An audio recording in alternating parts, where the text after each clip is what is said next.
Podziękowania dla patronów, to dzięki wam powstają takie materiały jak ten.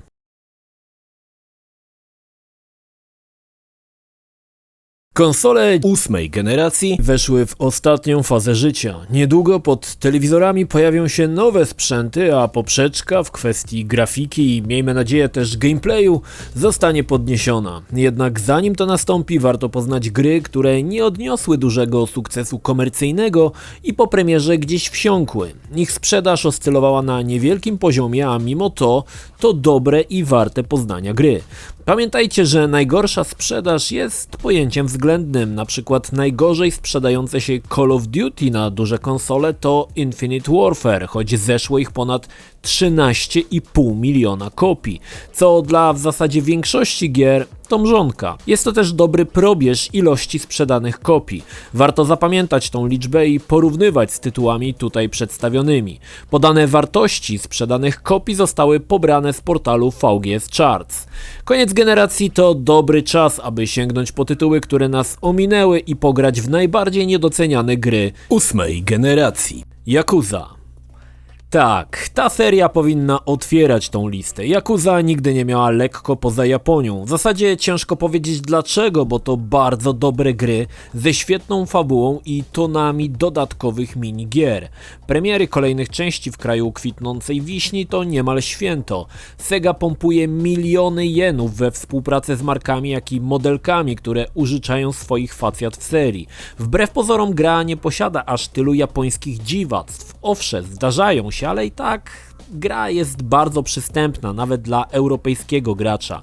Ilością dostępnych minigierek może spokojnie równać się z Grand Theft Auto. W najnowszych wersjach zachwyca też oprawa, a cutscenki to małe dzieła sztuki, w których przewijają się znane Japończykom twarze aktorów. W 6 na przykład pojawił się Takeshi Kitano.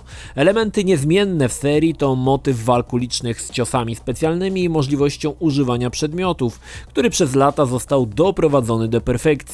Jednym z problemów Yakuzy jest to, że zaczynanie gry od którejkolwiek części poza pierwszą nie ma zupełnie sensu, gdyż wątki są ciągnięte nieraz od samego początku sagi. Całe szczęście Sega wydała wznowione wersje Yakuzy 1 i 2 pod nazwą Kiwami. Dostosowane do dzisiejszych standardów, wzbogacone o dodatkowe cutscenki, są idealnym momentem do rozpoczęcia swojej przygody z tą niezapomnianą serią. Until Dawn. Nie bez przyczyny była to moja ulubiona gra roku 2015. Plejada mniej lub bardziej znanych aktorów na czele z Rami Malekiem przybywa do chaty w górach w pewną zimową noc.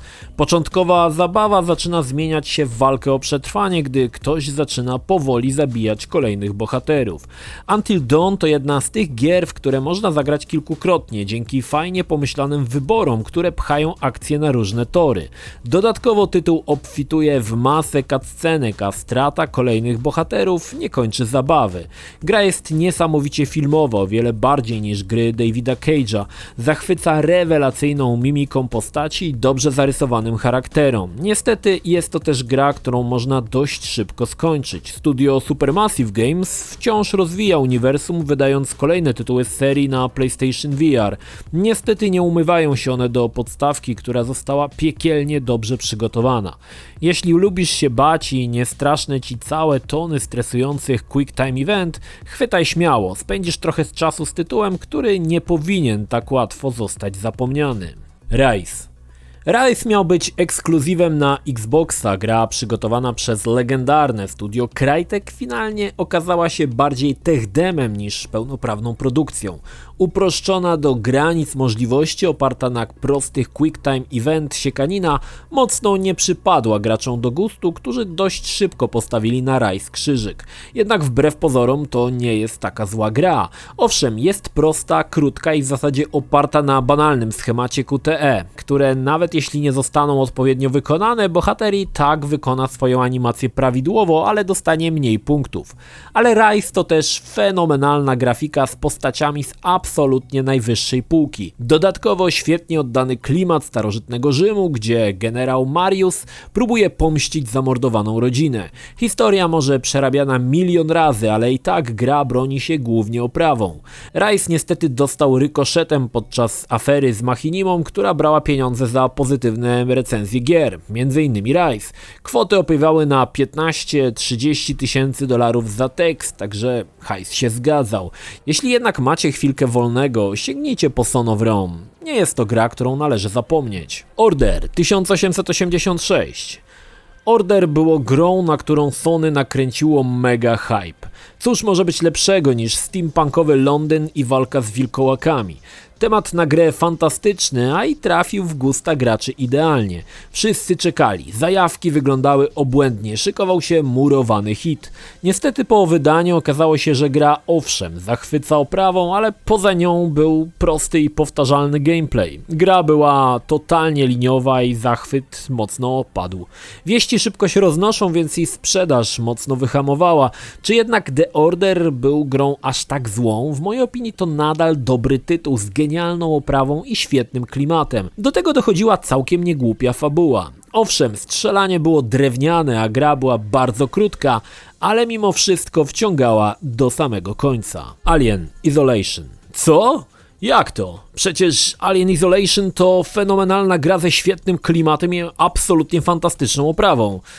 No niestety, Alien Isolation sprzedał się kiepsko, pomimo że pojawił się na przełomie generacji i wyszedł aż na 4 różne konsole.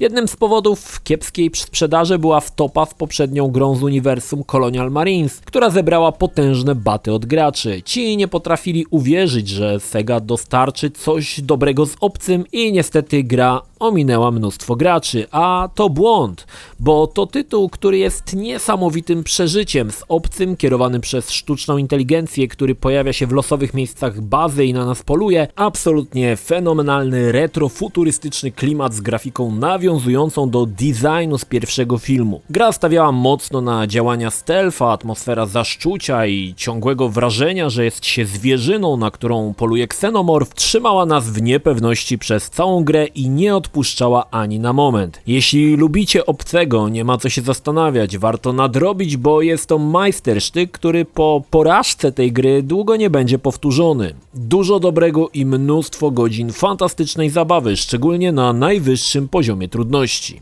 Watch Dogs 2. Za Watch Dogs 2 ciągnęły się problemy części pierwszej, gry, która w zapowiedziach wyglądała wspaniale, ale w końcu to, co dostali gracze, było takie sobie. Co ciekawe, Ubisoft solidnie wziął się do roboty i w drugiej części stworzył naprawdę dobry tytuł z ciekawymi pomysłami, interesującą fabułą i dobrze zarysowanymi postaciami. Zmieniano Chicago na San Francisco. Całość miała o wiele lżejszy i bardziej młodzieżowy wydźwięk, przez co nie dołowała jak część poprzednia. Z racji, że Ubisoft lubuje się w znajdźkach, tych ponownie było sporo, ale najpierw trzeba było je znaleźć za pomocą drona. Także misje były całkiem ciekawe i ponownie Ubisoft przyłożył się do ich zróżnicowania. Wszystko w Watch Dogs 2 się zgrywało, naprawiono problemy i błędy poprzedniczki. Niestety pamięć graczy nie dała się oszukać. Wszyscy wiedzieli, co było z częścią pierwszą, jednak ponownie, nawet dziś warto sięgnąć po tytuł. To fajna, lekka rozgrywka z mnóstwem ciekawych pomysłów, dającymi się lubić bohaterami i doskonale przygotowanym, żyjącym światem. Wspomnę jeszcze o świetnym tracku Houston Mohawki Switch On, który możemy usłyszeć na początku jednej z misji. Całkowita miazga. Prey miał pecha, ciągnęły się za nim niespełnione obietnice. Początkowo gra miała wyglądać zupełnie inaczej. Trailer pokazywał coś w rodzaju łowcy nagród w kosmicznej scenerii z obcymi rasami. Mało to miało do czynienia z klasycznym Prey. Gra utknęła gdzieś w limbo i jedynie dzięki Arkane Studio i Bethesdzie udało się ją stamtąd wyrwać. Jednak zamysł zmienił się diametralnie. W mojej opinii na o wiele lepszy projekt. Kosmiczna strzelanka z obcymi rasami była dość wyświechtanym pomysłem. Zamiast tego dostaliśmy bazę Talon 1, która była więzieniem dla zmiennokształtnej rasy Typhonów. Historia opowiada o Morganie Yu, który próbuje z bazy uciec i przy okazji zniszczyć zniszczyć zagrożenie ze strony obcych. Gra bardzo przypominała pierwszego System Shocka. Autorzy dorzucili masę fajnych elementów, jak spacer w nieważkości poza stacją, czy możliwość używania obcych mocy. Gra była bardzo złożona pod kątem mechaniki i dość trudna. Przez cały czas towarzyszyła niepewność, czy mijany przez nas obiekt typu kubek czy szafka nagle nie zmieni się w obcego, który rzuci się na naszego bohatera. Fajnie wypadły bronie, obok tradycyjnych pukawek był glue cannon strzelający klejem, który zatrzymywał wrogów, jak i pozwalał dostać się na wyższe kondygnacje. Prey do dziś uważam za genialny tytuł, jednak poprzez zmiany w pomyśle niewiele graczy zdecydowało się po niego sięgnąć. Deus Ex: Mankind Divided. Kontynuacja Deus Ex to może nie wybitna gra, ale wciąż piekielnie dobra. Kontynuuje wątki Adama Jensena, tym razem bohater trafia m.in. do Pragi. Mechaniki pozostały podobne, choć wyraźnie dało się zauważyć lepszą grafikę dostosowaną do kolejnej generacji. Nie zmieniło się podejście do rozwiązywania problemów. Adam, w zależności jakie augmentacje miał w swoim ciele, może podejść do tematu po cichu lub siłowo. Fabularnie może nie powalało, ale setting świata i silny nurt cyberpunku mocno nadrabiał średnią historię. Rozłam ludzkości nadal się broni, wciąż świetną oprawą, sporymi możliwościami w rozwiązywaniu problemów i niepodrabialnym, fantastycznym klimatem. Infamous: Second Son. Seria Infamous na PlayStation 3 zdobyła zasłużone uznanie. Ciekawe podejście do karmy bohatera oraz wpływ jego uczynków na wygląd świata zapadały w pamięć. Nic więc dziwnego, że na PlayStation 4 Infamous także został zapowiedziany. Zrezygnowano z poprzedniego bohatera Cole'a. Gra w zapowiedziach wyglądała obłędnie i faktycznie taka była.